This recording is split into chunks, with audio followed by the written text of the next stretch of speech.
né? Vamos lá para a gente poder complementar. Então, o transplante hepático, gente, hoje, né, considerado o procedimento mais complexo da medicina moderna, não somente o transplante hepático em si, mas todo tipo de transplante. Ele é o tratamento de escolha para doenças hepáticas agudas ou crônicas, para as quais não existem outras alternativas terapêuticas, ou seja, o fígado já chegou num grau de degradação tão grande que não tem mais como a gente tratar por via clínica ou até mesmo cirúrgica. E tudo começou com esse cirurgião sul-africano, que vocês estão vendo aí na fotinho, que é o Thomas Staus, que lá em 1967, ele fez uma cirurgia de transplante hepático numa criança de 18 meses com colangiocarcinoma. A gente sabe que existem algumas condições congênitas do fígado que proporcionam o surgimento desses cânceres dos canais biliares numa idade bem precoce. Se eu não me engano, acho que infelizmente a criança acho que não sobreviveu, mas assim, isso abriu um precedente para fazer a apuração da técnica operatória do transplante hepático. Então, para isso, né, quando que a gente indica o transplante? A gente tem esse índice de Child-Pugh, que a gente acabou de comentar na nossa aula aí de hepatocarcinoma. Então, esse score, eu vou fazer, né, a avaliação da bilirrubina, da albumina, do INR, presença ou ausência de ascite e a encefalopatia hepática. Então, a gente tem esse score de acordo com o que a gente vai mensurar. Então, a gente tem uma classificação de A, paciente que pontua de 5 a 6 pontos, B, de 7 a 9 pontos, e C, de 10 a 15 pontos. Então, gente, começando, né, do Child A, é aquele paciente que tem uma melhor sobrevida, então ele tem uma insuficiência hepática importante, porém, nesse momento de avaliação, ele está bem controlado. O Child B é aquele que tem uma sobrevida de 80% em 5 anos. Então, a gente tem que ter muita atenção, porque ou ele pode melhorar para o A, ou, infelizmente, ele pode descer para a categoria C, que já é um paciente bem pior, já com uma sobrevida de 45%, gente, em 1 ano, tá? Isso aí não é erro do slide, não. Então, vai decair muito. E quais são esses fatores preditores que o Child C, né, vai ter uma sobrevida tão ruim? Vai ser aquela presença de ascite volumosa, a hemorragia digestiva de repetição, uma encefalopatia hepática de difícil manejo, a peritonite bacteriana espontânea e síndrome hepatorrenal. Então, todos esses pacientes, eles têm de 20% a 50% de sobrevida em 5 anos. E isso, gente, né, vai fazendo com que ele seja um candidato para entrar para o transplante. Hoje, a gente tem a questão do MELD. O que é um MELD, né? Ele vai ser utilizado, gente, para determinar a distribuição dos fígados e é ele que basicamente vai deixar esse paciente, né, entrar na lista de espera para esse transplante. Então, aqui, o que a gente vai avaliar do MELD? Os níveis de creatinina, a bilirrubina, o sódio e o INR. Então, a gente também vai fazer um score a grosso modo, e quanto maior esse score do MELD, maior a mortalidade desse paciente. Então, aquele MELD, né, até a partir de 16 pontos ou mais, vai ser mais provável de morrer da patologia hepática do que o transplante. Então, esses pacientes, eles acabam sendo o quê? Os primeiros na fila do transplante. Então, é dessa forma, gente, que se escolhe quem vai ser transplantado primeiro. Então, existem várias regrinhas, tá? Isso é uma coisa que tem que ser respeitada, porque senão, né, famoso vira bagunça. Então, é através do índice de MELD que a gente acaba classificando o nosso paciente. Então, todo o serviço, né, de hepatobiliar, e eu não digo só do serviço de cirurgia de transplante hepático, mas até mesmo serviço de gastroenterologia, eles têm o dever de irem sempre avaliando esses pacientes de tempos em tempos e colocando eles nessa lista de espera do transplante hepático, porque a qualquer momento pode surgir, né, um doador de fígado e aquele paciente que está mais grave pelo MELD é aquele que vai ser chamado primeiro. Bom, nem tudo, gente, são flores, né? Existirão algumas situações que realmente a gente não vai colocar esse paciente na fila do transplante. Então, seriam essas, as contraindicações absolutas, que seriam as neoplasias, gente, de outros sítios, tá? Não a neoplasia própria do fígado, que a gente acabou de aprender do que é o hepatocarcinoma.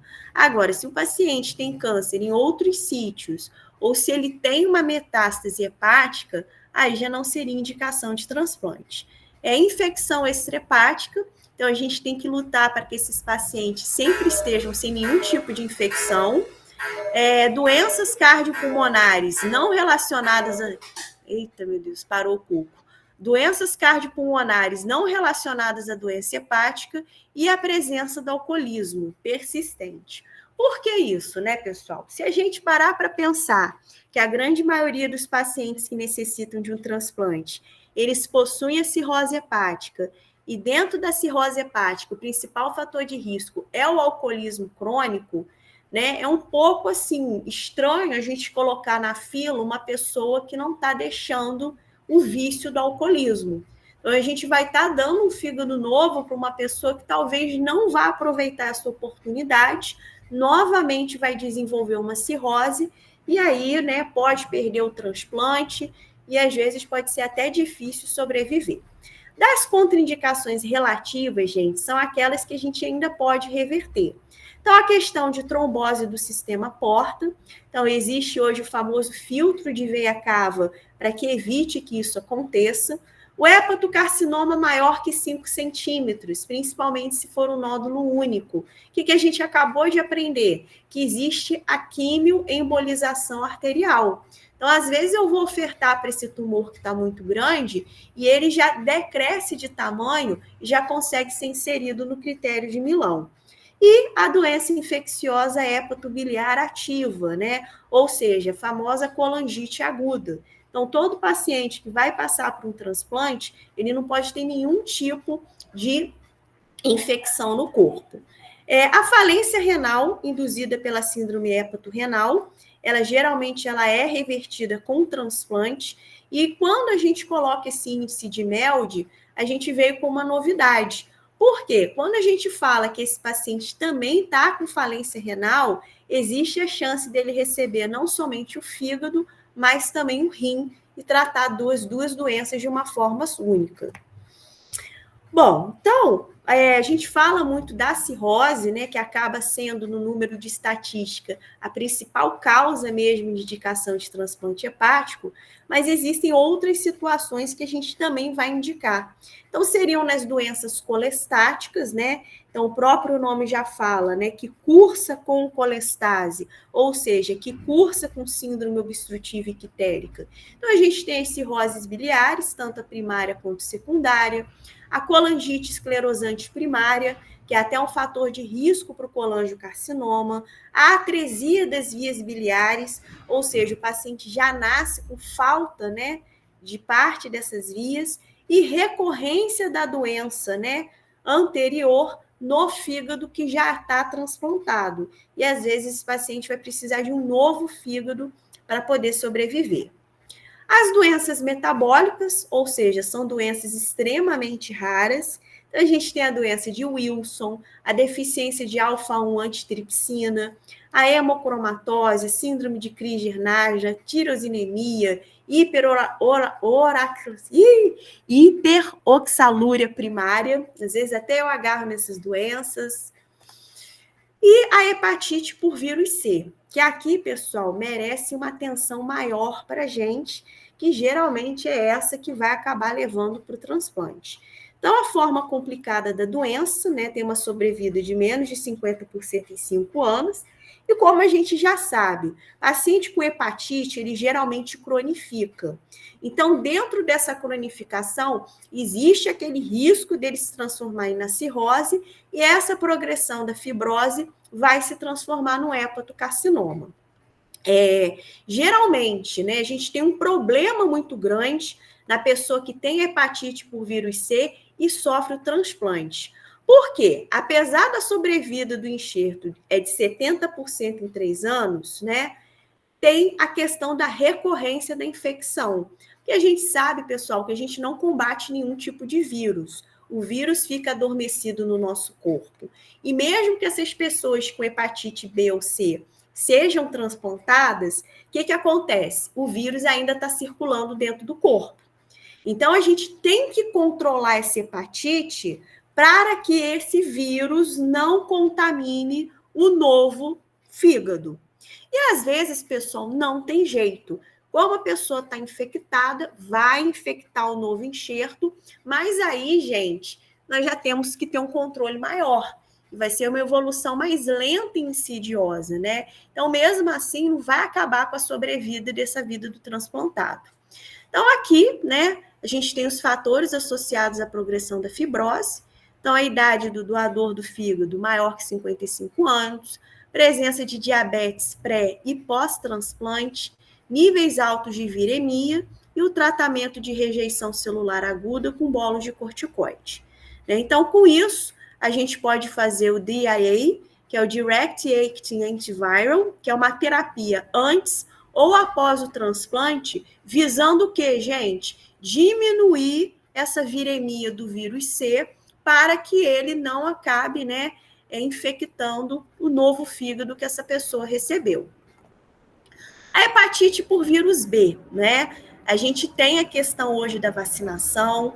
Geralmente, para o vírus B, a gente tem um esquema antirretroviral muito maior do que o vírus B, que geralmente a gente não tem muito tratamento. E a sobrevida, ela acaba sendo semelhante às outras indicações de transplante. A doença alcoólica, pessoal, né? Pode ter uma associação com o vírus C também.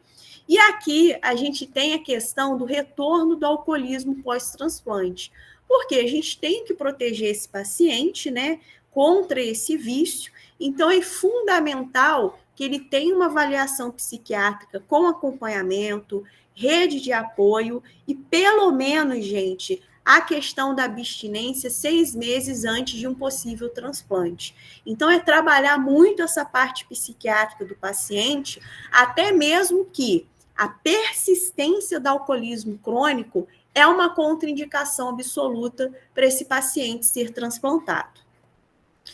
Os tumores hepáticos, né, primários, que a gente acabou de ver. Então, a gente tem a questão do critério de Milão, que é uma presença de um tumor único de 2 até 5 centímetros, ou até 3 tumores de até 3 centímetros, sem evidência de invasão vascular macroscópica e sem lesão hepática e um Lee-Heights 4, né? Ou seja, a gente já tem uma certeza que é um hepatocarcinoma na tomografia.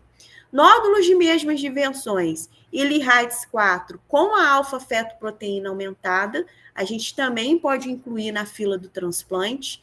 E dentro dos critérios de Milão, e a biópsia confirmando que é, de fato, um carcinoma hepatocelular. Agora, aqueles tumores que acabam sendo maiores do que aqueles que estão incluídos no critério de Milão, não é o fim. A gente vai considerar quem? A quimioembolização arterial para reduzir a doença, que aí eles podem caber nessa classificação de Milão aqui de cima. Doença tumoral avançada com invasão de veia porta, veia cava inferior e veia hepática. Olha só, gente, que interessante. Então, aquele paciente que às vezes já teria até um tratamento paliativo, se ele possui invasão das veias, não tem problema, porque quando a gente faz o transplante, a gente tira todas elas, né? E o paciente acaba recebendo, né, tudo novo, né? Não somente o fígado, mas todas as veias também vêm do doador. E na questão dos colangiocarcinomas intrahepáticos, que muitas das vezes a gente fica sem saber se a gente está diante, né, desses tipos de tumores ou se às vezes é um hepatocarcinoma propriamente dito. Então, outros casos, né, a gente tem visto muito mesmo, que é a questão de hepatite autoimune. Então, é uma coisa de cunho idiopático, a gente não tem explicação por que acontece.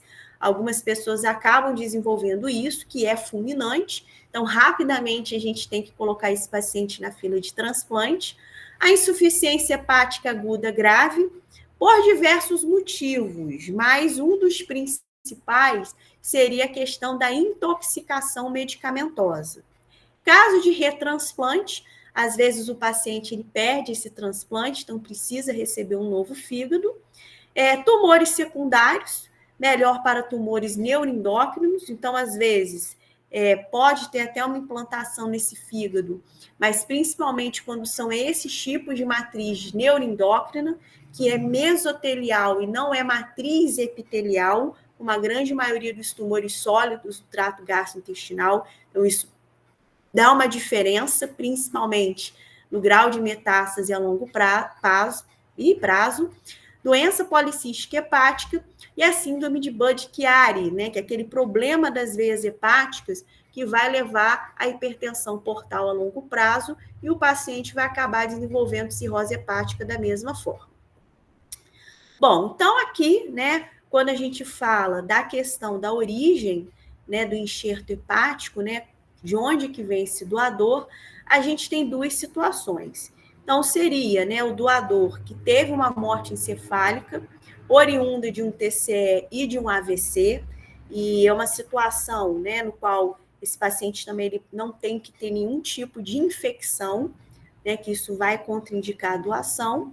E eu também posso ter um transplante hepático advindo de um doador vivo. E geralmente a gente vai pegar o lobo hepático direito ou esquerdo, né? E a gente vai implantar no paciente que está precisando. Aqui no Brasil não é muito comum a gente fazer esse transplante intervivos, né? Porque precisa de uma equipe extremamente experiente, né? E geralmente o cirurgião, né, hepático, ele é meio solitário. É muito raro a gente ter um colega, né, que se anima a fazer essa parte. Daí a gente tem a questão de técnica cirúrgica.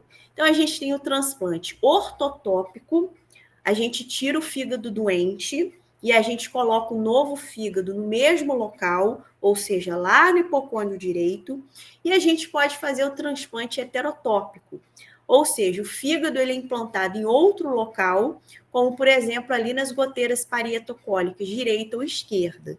Isso aqui, gente, pode ser muito utilizado na galera que tem hepatite autoimune e principalmente insuficiência hepática aguda grave. Que a gente implanta um novo fígado e a gente espera que o fígado original da pessoa possa se recuperar. Caso não se recupere, a gente deixa o novo enxerto quietinho ali. Bom, então, né, falando um pouco de como funciona, né, a grande parte, né, dos transplantes, que é o ortotópico, ou seja, a gente tira aquele que não está legal e a gente coloca o novo fígado, a gente vai, né, remover principalmente todo o fígado do receptor para a gente poder fazer o enxerto total ou parcial. Então, a gente vai, né, mobilizar o fígado, a gente vai tirá-lo, né, de toda a questão daqueles ligamentos, a via biliar é dividida e os grampos vasculares são colocados na veia cava suprahepática, infrahepática, portal e artéria hepática. Então, quando a gente, né, retira o fígado do doador, o cirurgião ele tem que ter todo o cuidado dele fazer a marcação de toda essa vascularização e da via biliar. Por quê? Vocês se lembram na aula de vesícula que o local mais tinhoso, né, do ser humano na questão de variação anatômica é justamente a via biliar. E isso, assim, eu sempre vi muito acontecer. Às vezes o paciente, gente, tem uma variação anatômica e isso às vezes dificulta um pouquinho para a gente colocar no receptor, porque a gente tem que fazer outros tipos de técnica operatória para a gente fazer esse implante, tá? Então, a gente tem essa fase anepática, que vai ser o período no qual o novo fígado vai ser suturado e o paciente está sem fígado, né? Essa é a hora que o anestesista chora. Por quê? Né? Imagina só, a gente tem pouco tempo para a gente fazer essa troca e fica sem um fígado, né, sem refluxo nenhum. Então, a gente faz, né, terminando tudo, né, a gente primeiro vai fazer a ligação de toda essa vasculatura. O final de tudo, a gente vai fazer o quê, né? Depois que a gente liga a veia cava e a veia porta, a gente vai ligar a artéria hepática e, por final, a gente faz a reconstrução da via biliar. Então, o fígado novo, ele vem com colédoco só. Então, o que a gente vai fazer? Uma colédoco-colédocostomia. Então, a gente pega o colédoco original e junta com o colédoco do fígado novo, ou a gente faz o quê? Uma anastomose biliodigestiva. A gente fecha aquele colédoco original da pessoa para baixo, pega uma alça de jejum e faz lá a anastomose biliodigestiva em Y de Roux, igual vocês aprenderam na aula de colangiocarcinoma. Então, aqui, né, a gente tem uma outra técnica, que é chamada do piggyback. Então, a gente começa dissecando o fígado lá da veia cava inferior retrohepática no receptor. Então, a veia porta é pinçada. Então, a circulação portal geralmente é mantida pela rede de colaterais dos hepatopata crônicos. Então, ao paciente que não possui tal rede, pessoal, a gente faz uma anastomose portocava temporária. Então, isso também, gente, que ajuda muito na hora da gente fazer a sutura do novo fígado no paciente.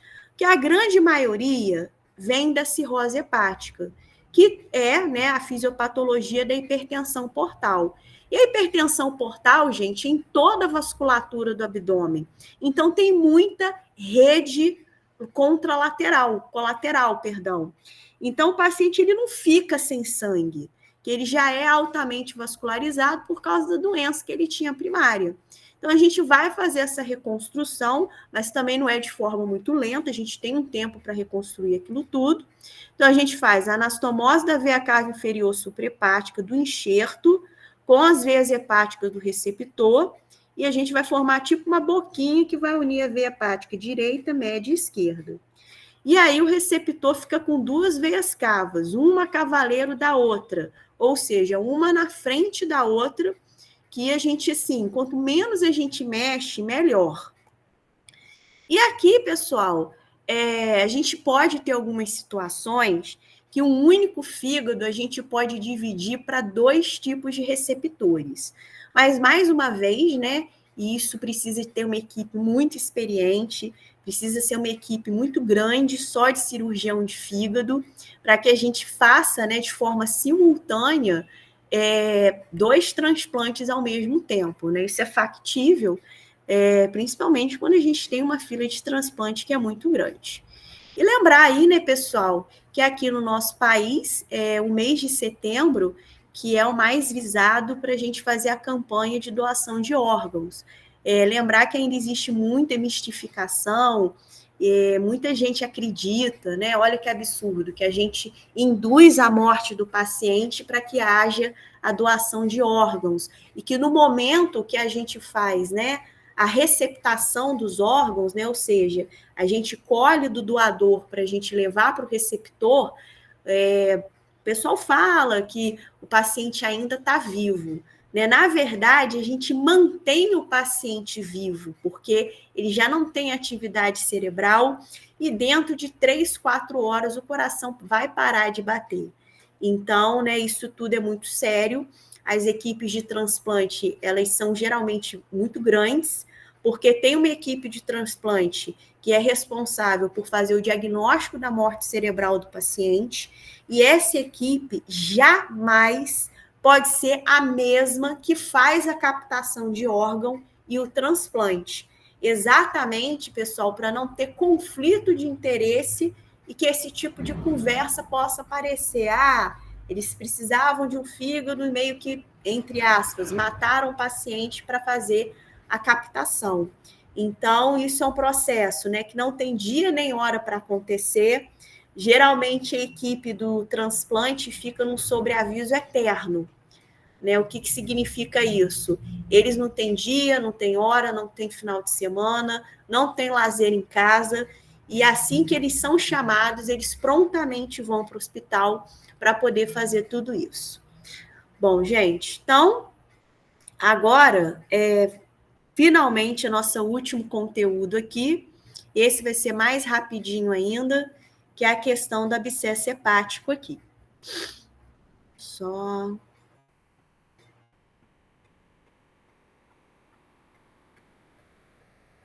Ok, pessoal. Vamos lá. Bom, gente, abscesso hepático. Bom, então o abscesso hepático, ele é mais antigo do que tudo, só a nível de curiosidade, né? Desde os tempos antigos, lá do Antigo Egito, já tinha alguns papiros descrevendo o tratamento disso, então não é uma novidade. Hoje a gente faz uma divisão, né, do abscesso hepático piogênico, do amebiano. O amebiano, né, a gente está tendo pouco, né, em questão de frequência, até mesmo por causa dos antihelmínticos, né? Durante muitas décadas aqui no Brasil, a gente teve essa campanha de combate à verminose, e geralmente, né, da ameba, ela se deslocava e acabava chegando lá na parte hepática. Além disso, né, a ultrassonografia também se tornou um exame muito frequente, muito melhor, sendo de fácil acesso, e fora a tomografia, o que contribuiu para um diagnóstico mais rápido e, inclusive, para o tratamento. Porque a grande maioria desses abscessos, pessoal, a gente pode fazer uma punção guiada por esses exames de imagem. E a questão do antibiótico também mudou muito o desfecho da patologia. Então, antes, né, muitos pacientes eles morriam de abscesso hepático, porque a gente não tinha o arsenal antibiótico que a gente tem hoje. Então, era meio que uma doença letal e, basicamente, acometia indivíduos mais idosos, né? Principalmente da questão de uma imunidade um pouco pior. Então, quando a gente fala do piogênico, vai ser da infecção bacteriana do parênquima hepático e, subsequentemente, infiltração de neutrófilos polimorfos nucleares, que formam a coleção de pus. E o fator etiológico mais frequente, pessoal, seria a questão da obstrução biliar, né? Tanto a obstrução biliar benigna quanto a maligna, tá? Que acontece? A benigna, a gente lembra logo da boa e velha colédocolitise. Então, eu tenho aquela obstrução, né? Ali a nível do colédoco, aquilo ali vai trazer uma colangite aguda. A grosso modo, aquele pus, né? Ele pode, aquela bacteremia, ela pode subir para os ductos hepáticos intrabiliares e acabar fazendo essa formação do pus. É uma obstrução maligna, né? A gente vai pensar nos colangiocarcinomas, tumor de vesícula, próprio tumor de pâncreas lá embaixo e até os hepatocarcinomas. Outras causas, a gente tem a piliflebite, ou seja, né, até mesmo devido à sepse, a gente pode ter esse foco sendo implantado ali no fígado. Pós-trauma é extremamente comum, principalmente para aquele trauma hepático cujo manejo foi um tratamento conservador, ou seja, teve um hematoma de cápsula, mas ele não expandiu e resolveu não fazer a cirurgia. Então, aquele hematoma, gente, acaba fazendo um caldo para a bactéria crescer. E aí, né, de semanas mais tarde, pode se evoluir para um abscesso hepático. É o criptogenético, ou seja, tem uma causa desconhecida, do nada o paciente para no hospital com abscesso hepático piogênico. Pós-tratamento dentário, então olha aí, né, gente, né, o cuidado que a gente tem que ter com os dentes, né, o dente, o problema não fica só na boca, né, o que mexe ali pode se implantar em outros locais.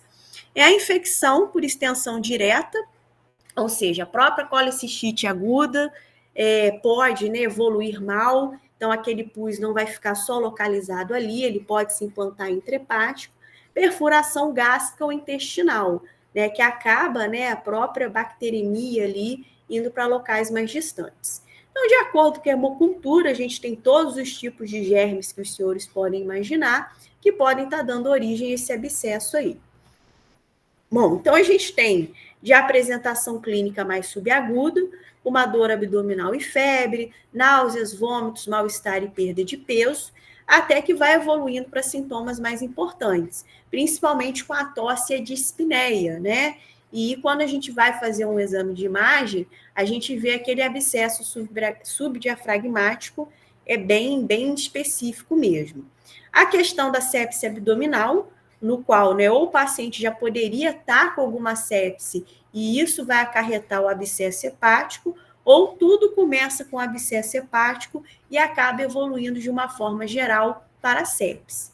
Então, a gente pode ter de tudo a nível de exame laboratorial, como leucocitose, aumento de fosfatase alcalina e bilirrubinas, aumento de VHS hipoalbuminemia e os distúrbios de coagulação, visto que o fígado, né, é o grande produtor da matriz de coagulação do sangue e das proteínas e aminoácidos que a gente precisa. Então, dos exames de imagem, que hoje eles acabam sendo tanto diagnóstico como tratamento, o raio-x, apesar de ser mais simples, a gente consegue ver uma elevação da cúpula diafragmática direita, com presença de derrame pleural e atelectasias. E por que isso vai acontecer, pessoal? O diafragma ele é uma membrana. Então, se aquele abscesso está próximo dele, por porejamento, esse abscesso acaba entrando dentro da cavidade torácica. Aí você tem que tratar a cavidade abdominal e a torácica ao mesmo tempo. No ultrassom, a gente vê a presença de imagens ovaladas com baixa ecogenicidade, e na tomografia, a gente vê uma lesão arredondada com menor atenuação que o parênquima hepático, né? E aí, né, hoje, né, principalmente com o ultrassom portátil, e sendo um paciente que fica extremamente grave, a gente pode levar esse ultrassom ali para o beira-leito e a gente consegue fazer uma punção guiada desse abscesso, né? Ou seja, a gente não precisa deslocar esse paciente, às vezes não precisa de uma cirurgia mais invasiva para a gente poder estar drenando esse pus e assim ajudando melhor o antibiótico a funcionar. Então, aqui, pessoal, isso aqui é uma figura de tomografia. Então, a gente vê aqui o fígado todo esburacado, né? Principalmente isso aqui deve ter sido por causa de bactéria aeróbia.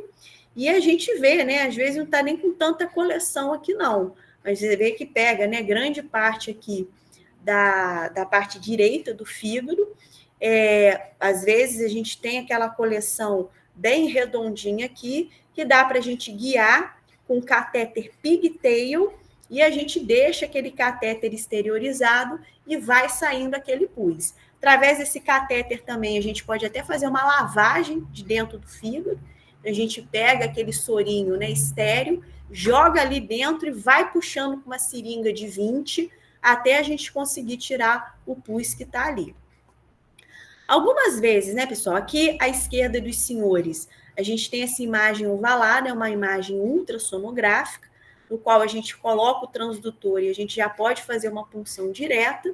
E, pessoal, dependendo do caso, principalmente se for múltiplos abscessos piogênicos, a gente não tem como fazer só, às vezes, uma abordagem menos invasiva.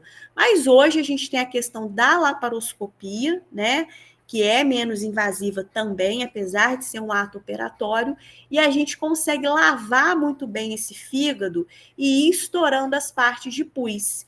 E depois dessa boa lavagem de aspiração desse pus, a gente coloca dreno, que a gente também vai acabar exteriorizando para fora do corpo humano, para a gente ficar observando a saída desse pus e, consequentemente, uma melhora do quadro clínico. Bom, então, de acordo, né, com a cultura, né, é muito importante a gente tentar colher, né, o que está saindo desse pus, para que a gente oriente uma antibiótico terapia certeira. Então, a gente pode aspirar esse pus guiado pelo ultrassom ou tomografia, pode colocar um dreno, se for possível, e a gente vai, né, também ter as contraindicações para essas drenagens guiadas, principalmente se o paciente estiver em estágio de coagulopatia, presença de ascite, que a gente não sabe dizer se é pus ou outra coisa, e às vezes proximidade de estruturas vitais, como os intestinos, né? Que a gente, na hora da drenagem, a gente pode fazer ali uma lesão iatrogênica. E a laparoscopia é boa para isso. Então, se a gente não consegue fazer a drenagem aqui em cima, com a laparoscopia a gente lava bem, e vai inserir todos os drenos possíveis para a gente tirar todo o pus que está ali. E o amebiano, pessoal? Isso aqui, né, geralmente hoje, né, comete regiões ainda subdesenvolvidas, mais comum nos homens, né, adultos jovens, e vai ser uma manifestação extraintestinal da amebíase, né? Então, a gente tem esse abscesso amebiano, como os senhores veem nessa figura tomográfica, ele é bem diferente do que os senhores viram no abscesso piogênico, que geralmente paciente grave, paciente que fica internado em CTI, às vezes ele já tem um contexto de infecção intraabdominal que acabou acometendo o fígado. Então, aqui, né, a gente também pode fazer uma punção guiada e aspirar o conteúdo desse abscesso.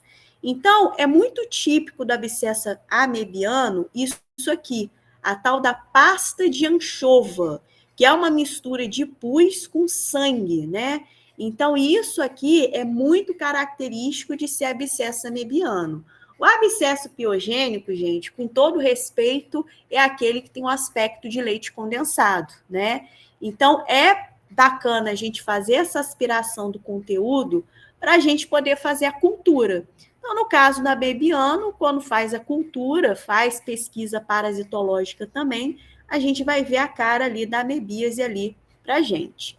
Então, o quadro clínico é uma dor intensa, que piora qualquer movimentação, é uma febre alta contínua, com astenia e calafrios, com uma exacerbação noturna ou vespertina, hepatomegalia dolorosa, até mesmo por causa do tamanho do abscesso, náuseas, vômitos e anorexia. E se a gente quiser ser bem minucioso lá na anamnese, meses antes o paciente teve um quadro de disenteria. O que é isso, né, gente? É aquela presença de diarreia com muco e sangue. E aquilo foi passando e o paciente, né, ele passou aquilo, não teve mais nenhuma manifestação, mas a amebíase começou a sair do intestino. Então, o exame de laboratorial geralmente tem uma anemia normo-normo, com presença de leucocitose, a presença dos cistos amebianos no exame parasitológico de fezes e uma sorologia positiva para amebíase. E a questão dos exames de imagem vão servir para a gente mensurar o tamanho desse abscesso amebiano e até mesmo, né, ajudar a gente a fazer uma punção e por aí vai. Bom, o que acontece, né, gente? Esse abscesso amebiano, como ele tem resto de sangue e resto, né, de tecido, né, hepático que foi destruído por esse parasita, isso pode evoluir para a forma piogênica. E a forma piogênica, gente, rapidamente leva a um quadro de sepse pulmonar.